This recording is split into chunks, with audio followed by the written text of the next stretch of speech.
Hey, and welcome, Psych2Go community. Thank you for all the love and support you've given us. Your ongoing support and desire to assist others with psychology is what helps us continue delivering quality content tailored just for you. Now let's get into this week's topic: love, partnership, soulmate. So many of us spend a good chunk of our lives looking for the one. But what happens when we actually find someone? How do we know if they're the person who's right to spend the rest of our lives with? Or even if starting a relationship with them is the right choice? While compatibility is no guarantee of longevity, studies show that it is directly related to the quality and satisfaction of our relationships. Simply put, the more compatible you and your partner are, the happier you're likely to be with them. Everybody has their own ideas about what qualities and traits their dream partner should have, but rarely do we ever find someone who's a perfect match. Instead, we learn to compromise where we can and grow to love people in spite of their flaws and imperfections. However, it can be hard to differentiate normal differences from incompatibility. So, if you're wondering whether or not you and your significant other are incompatible, here are 7 telltale signs that you probably aren't right for each other. 1. You don't get each other. Right from the get-go, this can tell you a great deal about how good of a match you and your partner make. If you have a hard time understanding how they're feeling, what they're thinking, or what they need, then they might not be the one for you, and vice versa. It's better to be with someone you can be in sync with, someone who picks up and understands your nonverbal cues. They can discern your tone of voice and get what you're trying to tell them. Otherwise, miscommunication and misunderstandings can pile up in your relationship. 2. You're too different from each other. While it's technically true that opposites do attract, every solid, healthy couple should share at least a few similarities with their partner. This doesn't mean having to like all the same music or movies that they do, or even share the same hobbies as them. In fact, it can even be refreshing to be in a relationship with someone radically different from yourself. Sadly, though, the excitement won't last forever. If the similarities are too scarce or non-existent, once the new and shiny effect wears off, you're both left with someone who doesn't share the same humor, interests, values, ideals, or principles, making it difficult to relate to one another in any meaningful way. 3. You try to change each other, not grow and learn together. The hallmark of any strong, healthy relationship is having a partner who gives you the drive and motivation to change for the better. And that's the point. It must be something you want for yourself, your idea, not theirs alone.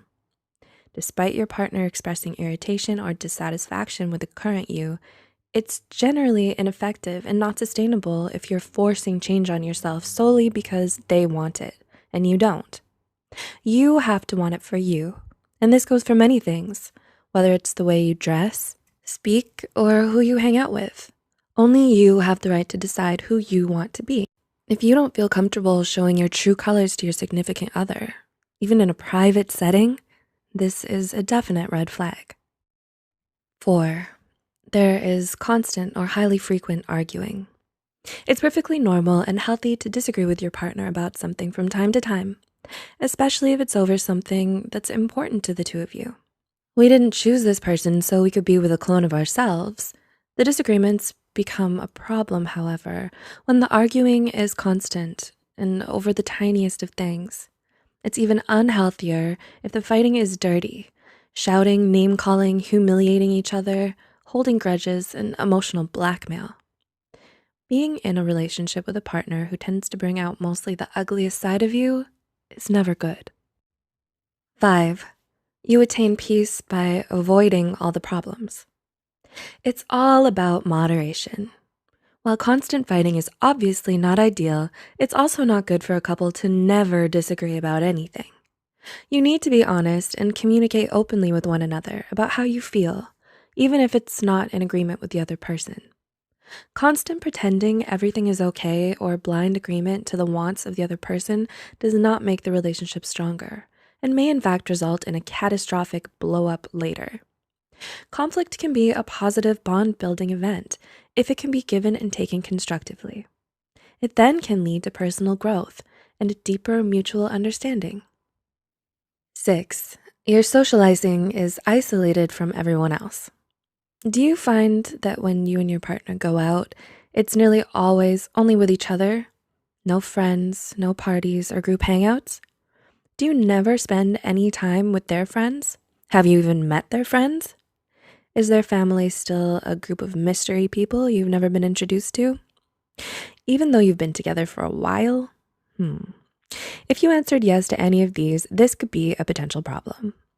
It's important that you spend time with your partner's loved ones and get to know them better. Couples who make the effort to be close with the other important people in their partner's lives tend to have longer and happier relationships. And 7, you're not attracted to them. Lastly, but most importantly, even when everything seems perfect on paper, if you don't have any romance or chemistry, it's simply not going to work. Without even an inkling of those factors, you might have a best friend, but not necessarily a significant other. The result is that you will naturally be drawn to people you have that more than friends attraction to. The triarchic theory of love by Robert Sternberg even states that although intimacy and commitment are present, without passion, the love you share will only be platonic, like the love shared between you and your friends and family. In the end, there's no such thing as a perfect relationship. Everyone has doubts or disagreements at times with the person they love. A strong, healthy relationship takes ongoing effort, dedication, and also time for it to grow. What's important is finding that someone who, to you, is worth the effort. First impressions and initial choices do not seal your fate. Learning to know and recognize compatibility versus incompatibility will save you much heartbreak and possibly avoid more serious scarring.